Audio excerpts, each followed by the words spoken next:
Guys, Matt the Greeter here, friendly neighborhood. You know what?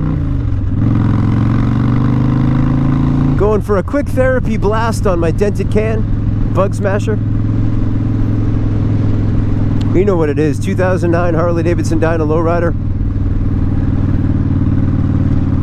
It's kind of like, you know, the picture of the Dust Bowl woman that they show you like in history class here in the United States, and they say like, how old do you think this woman is? And you're like, oh, 65, maybe 70, and they're like, nah, she's 35.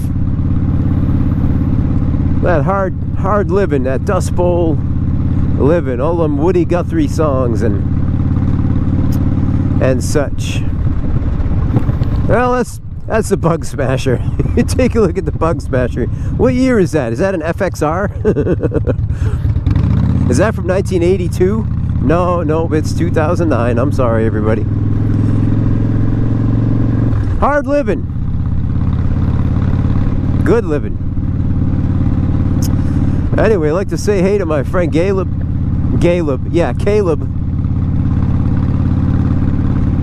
Somebody out there is named Caleb. That's just Caleb in Gaelic. That's all it is. Caleb used to ride a Buell Blast. Talk about an underrated motor. Actually, it was not underrated by people who rode Buell Blasts.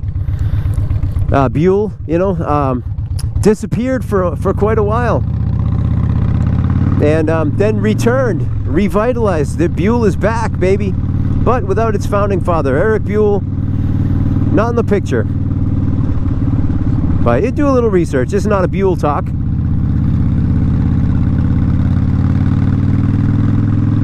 But they're back, and if you're looking for just a bike that's I don't know how well they're made now. Hopefully they're made really well. They were a terrific bike when they were out.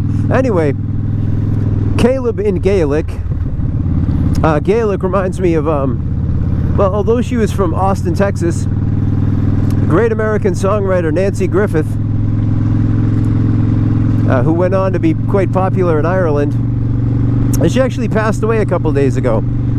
You know, so everybody who's, you know, only pretended to listen to her music, right now they're talking all about all they're going through the Wikipedia entries on her life and trying to sound knowledgeable. There's some mowed grass, by the way. There's another thing around here.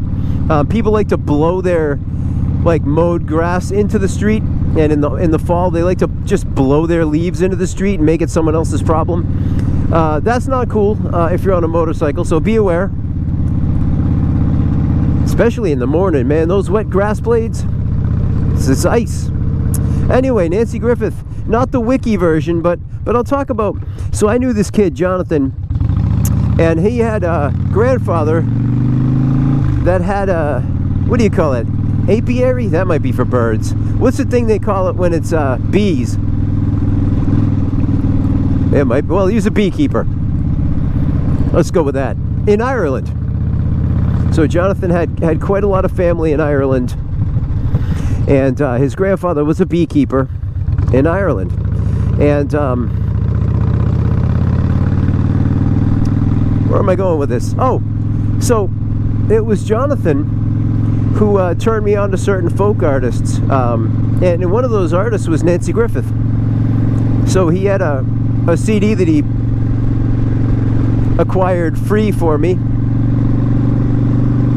via the ancient technology of the internet, and which I've subsequently replaced with a paid version, just a disclaimer there, but anyway, so all of a sudden I hear this, I pop it in. I'm game for all new music. I love to check stuff out, but here's this that sounds like a prepubescent boy. I'm not trying to be disparaging. I'm saying her voice wasn't for everybody. I grew to really like it. She had a voice of, like, I'll put it this way, a person you know somebody with her voice. And some people say, oh man, it's kind of irritating. Listen, I'm a Rush fan, you know, so Geddy Lee, just church bells to me. Nanci Griffith, you know, she got that high voice that was an acquired taste for some, but if you actually took some time and didn't judge at first listen and really got into the depth of her catalog, she was just a stellar songwriter. And so I got hung up on a couple of songs in particular. I loved Gulf Coast Highway. So for me, these are like the heartbreaking themes in life. Listen, I know everybody dies. Your dog's gonna die. Sorry about that. Trigger alert. Actually, Trigger's a horse. Trigger died. Everything dies. So, and I'm aware of that fact since I was a little kid. So I don't like to dwell on material that's about, you know, just every day, you know, the knowledge that you're gonna die. So, but the way she wrote, I mean, Gulf Coast Highway, about a couple that they meet, you know, things happen, they end up growing old, and they pass on, you know, in that sweet bluebonnet spring, you know. So I'm stumbling over my words are hard. I'm having trouble talking and speaking at the same time. But Gulf Coast Highway, man, it affected me on an emotional level. So I listened to it a bazillion times in a row. And is it cool on the recording? She sings verse 1, then some dude, he sounds a little like Dan Tominski, I don't know who it is, sings verse 2, but he sings it like he sings the harmony notes or something's going on there. And then they join together, you know, and it's I mean, a nostalgia. It's a belly punch. Beautiful song. Then there was the one about I don't remember what it is. They're like in a bar or a saloon or something, and the characters in the song are celebrating the murder of Crazy Horse, you know. And but the kid's sweeping the floor. He's a Crow Indian, you know, and he's listening to the celebration of the great Crazy Horse. Crazy Horse, he would have rode a Harley.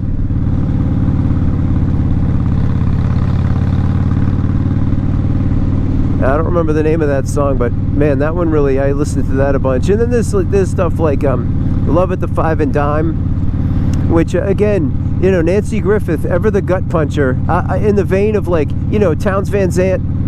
And I'd say, like, well, I love it's got that a little bit too, where it's the realness. Like, if you just read the lyrics, it gets you, but then you couple that with tremendous songwriting, and it's like, it's just a killer, you know. And Love at the Five and Dime, you know, it's a young girl working behind the counter at Woolworths.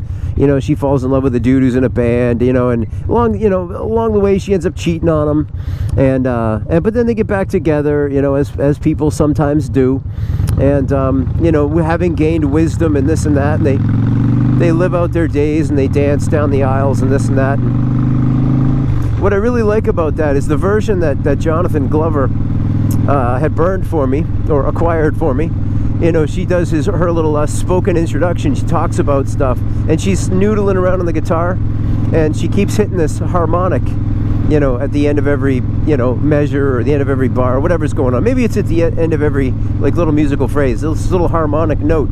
By the end of her spoken introduction, you realize that what that is, it's the ding of the elevator that's arriving on the floor, you know, where Rita and her guy used to meet up, you know, at Woolworths. It's those little touches, man, the little touches in life. I was listening to, I'll let you go real soon, but I was listening to a Broken Record podcast. You know, Malcolm Gladwell and the mighty Rick Rubin have a podcast called Broken Record, and they were talking about the difference between, like, why does, the examples they used was Wild Horses by the Rolling Stones. Wild, wild horses couldn't drag me away. You know, and it's a good song, and you can dance to it. You can just have it in the background or whatever. But then you've got one that's very similar theme, but it just crushes you. George Jones, he stopped loving her today. When the reason he stops loving her is because he's finally dead and he's free from the heartbreak. And it's what they explained was, it's the details, the fine details in those songs. That's what absolutely crushes you. And you know, singer-songwriters, you know, like Nanci Griffith, George Jones, Lyle Lovett, Townes Van Zandt, my goodness. So, anyway, Nanci Griffith, man, I mean,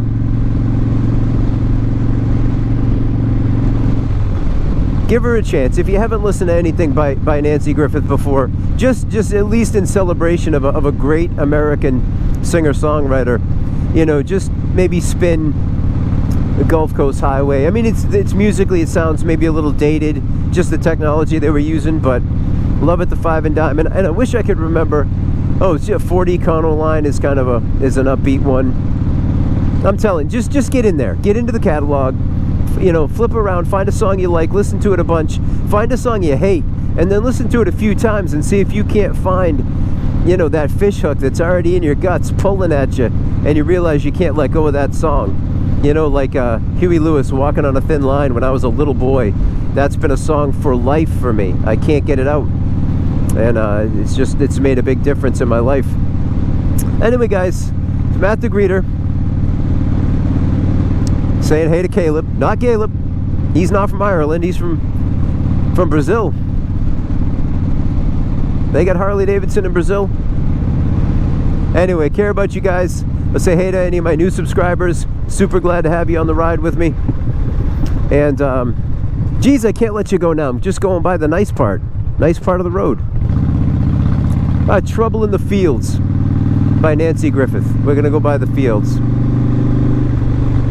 So you got Spotify. Load up Trouble in the Fields and give it a whirl in this next minute. I'll shut up. We'll ride past a nice field. All right, guys, Matt the Greeter. I care about you. We'll talk soon. All right, bye.